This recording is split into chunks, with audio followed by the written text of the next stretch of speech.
नमस्कार, आप देख रहे हैं खबर विस्तार और मैं हूं आपके साथ अनुष्का। रीवा जिला न्यायालय परिसर में सोमवार को माहौल अचानक गर्म हो गया जब अधिवक्ताओं और यातायात पुलिस के बीच विवाद ने टकराव का रूप ले लिया। मामला तब भड़का जब अधिवक्ताओं को गाड़ियां गेट के पास खड़ी करने के निर्देश दिए गए थे, लेकिन इसी बीच यातायात प्रभारी की गाड़ी नियमों को दरकिनार करते हुए सीधे कोर्ट परिसर के अंदर घुस गई। प्रत्यक्षदर्शियों के अनुसार पुलिस वाहन अंदर लाउड स्पीकर से अनाउंसमेंट कर रहा था, जबकि पूरा क्षेत्र साइलेंट जोन घोषित है। हंगामा नहीं किया जा रहा, अपना अधिकार मांगा जा रहा है। आज जब से न्यायालय नवीन न्यायालय भवन में स्थानांतरित हो गई है, तो लगातार माननीय न्यायालय प्रशासन व्यवस्था द्वारा और अन्य द्वारा वकीलों के सम्मान के हितों के खिलाफ कार्य किया जा रहा है।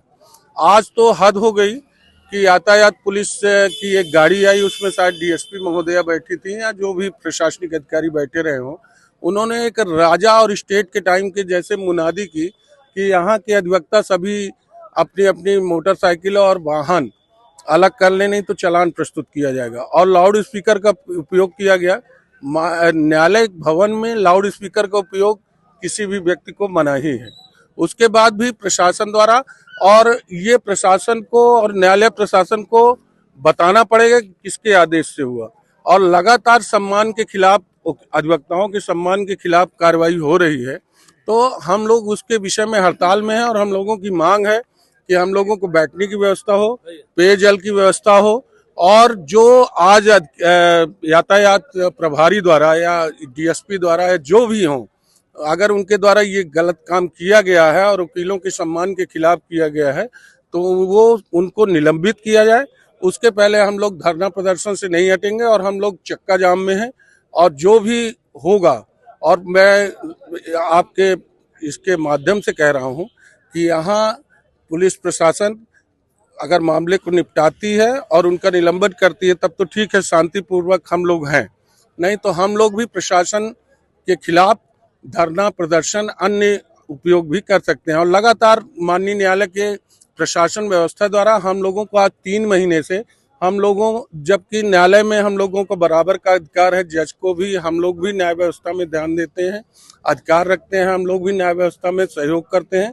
उसके बाद भी हम लोगों की समस्याओं को नहीं हो रहा, तो आज सभी अधिवक्ता लोग मिल के हम लोग एक निर्णायक दौर में जाने की स्थिति में हैं। और हम लोग तब तक रहेंगे जब तक हम लोगों की मांगे नहीं मानी जाएगी। यातायात प्रभारी द्वारा कहाँ गाड़ी खड़ी कराई? गाड़ी वो न्यायालय परिसर के अंदर। और जैसे आपके अगर पिक्चरों में, या हम लोग तो उस समय नहीं थे देश में जब राजा महाराजाओं का शासन था, तो जो हम लोग देखते थे कि मुनादी की जाती है, ऐसे ही उन्होंने लाउड स्पीकर चालू करके सभी अधिवक्ताओं को धमकाया गया है कि आपके वाहन को पंचर कर दिया जाएगा, आपके वाहन को हटा दिया जाएगा, आपके वाहन के खिलाफ चालान पेश किया जाएगा, उसके जिम्मेदार आप लोग हैं। अब उनको यातायात प्रभारी को ये बताना पड़ेगा कि किसके आदेश से आई। अगर नहीं आई, किसी का आदेश नहीं है, तो उन्हें आईजी महोदय के द्वारा या एसपी महोदय के द्वारा तुरंत निलंबित किया जाए।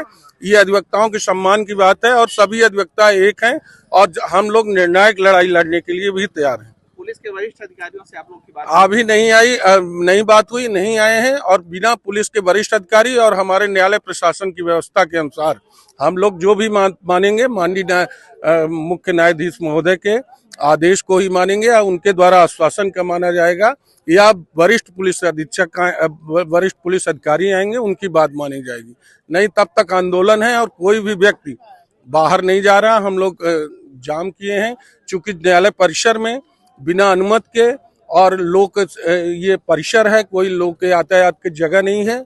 यातायात प्रभारी क्यों आए और ऐसे मुनादी क्यों किए, इसका स्पष्टीकरण होगा, उसके बाद हम लोग धरना प्रदर्शन हटाएंगे। क्या चाहते हैं आप लोग? हम बता दिए अपनी मांग की, जब तक स्पष्टीकरण नहीं होगा प्रशासन द्वारा या न्यायालय प्रशासन द्वारा, तब तक हम लोग इसी तरह संघर्षरत रहेंगे। और माननीय डीजे साहब के पूर्ण आश्वासन के बाद ही होगा, या वरिष्ठ अधिकारी, पुलिस अधिकारी हम लोगों को आश्वासन देंगे। उसके अलावा हम लोग यहाँ से धरना स्थल से नहीं हटेंगे और सभी अधिवक्ता, चाहे आज इसका निराकरण हो या कल, यहीं पर बैठेंगे और यहीं पर हम लोग अपनी मांगों को मनवाने की कोशिश करेंगे। जब तक यातायात पुलिस का यह कदम अधिवक्ताओं को नागवार गुजरा और उन्होंने मौके पर ही जोरदार आपत्ति जताई। विवाद इतना बढ़ गया कि विरोध के बीच पुलिसकर्मियों को अपनी सरकारी गाड़ी वहीं छोड़कर परिसर से हटना पड़ा। चैम्बर अलॉटमेंट को लेकर पहले से नाराज चल रहे अधिवक्ता इस घटना के बाद और उग्र हो गए। उन्होंने न्यायालय परिसर में न्यायाधीशों के खिलाफ नारेबाजी करते हुए धरना प्रदर्शन शुरू कर दिया। सूत्रों के अनुसार अधिवक्ता थाना प्रभारी के निलंबन की मांग पर अड़े हुए हैं। प्रदर्शनकारियों का कहना है कि जब तक कठोर कार्रवाई नहीं होगी धरना समाप्त नहीं किया जाएगा। ये वर्तमान में देश की स्थिति बहुत खराब हो गई है, खासकर हम अधिवक्ताओं की। हम लोग दिन रात मेहनत करके और जो पीड़ित पक्ष है उसकी पैरवी करते हैं, और कोई भी आगे हमें धमका के चला जाएगा वो बर्दाश्त नहीं करेंगे हम लोग। कि कोई यातायात प्रभारी हैं उनके द्वारा वाहन खड़ा करने को लेकर आके धमकी दी गई, गाड़ी पंचर कर देंगे, गाड़ी खराब कर देंगे। ये तो गलत है, ये तो आपराधिक कृत्य है उनके द्वारा जो किया गया है। तो न्यायालय परिसर के अंदर किया गया है। और गाड़ी कहाँ पे खड़ी है? वकीलों की गाड़ी यहाँ खड़ी होती है प्रतिदिन, तो यहाँ वो हस्तक्षेप करने वाले कौन होते हैं? न्यायालय के अंदर हस्तक्षेप माननीय न्यायाधीश कर सकते हैं, ना कलेक्टर कर सकता है, ना पुलिस अधीक्षक कर सकते हैं। न्यायाधीश जो करेंगे व्यवस्था तो करेंगे। तो इसलिए अब अधिवक्ता संघ ने ये निर्णय लिया है, बैठकें हो रही हैं और सब लोग उस घटना के खिलाफ हैं, और जब तक कार्रवाई नहीं होती तब तक हम लोग क्या कार्रवाई चाहते हैं आप लोग? उनके ऊपर आपराधिक प्रकरण दर्ज होना चाहिए। कानून तो सबके लिए बराबर है, ये अपराध की श्रेणी में है। किसी की गाड़ी पंचर कर देना उनको किसने अधिकार दे दिया है? क्यों उठवा लेंगे? अब कहा गया बता रहे हैं लोग, अब उसके साथ तलाशे जा रहे हैं, एकजुट किए जा रहे हैं। रीवा वालों, अब बिजली बिल से छुट्टी। एजी सोलर के साथ पीएम सूर्य घर योजना। सोलर सिस्टम सिर्फ 78,000 रुपए में। लुमिनस, यूटीएल, वारी, टाटा पावर जैसे टॉप ब्रांड के साथ अभी कॉल करें स्क्रीन पर आ रहे नंबर पर। एजी सोलर यूनियन बैंक के पास, सिरमौर चौराहा, रीवा।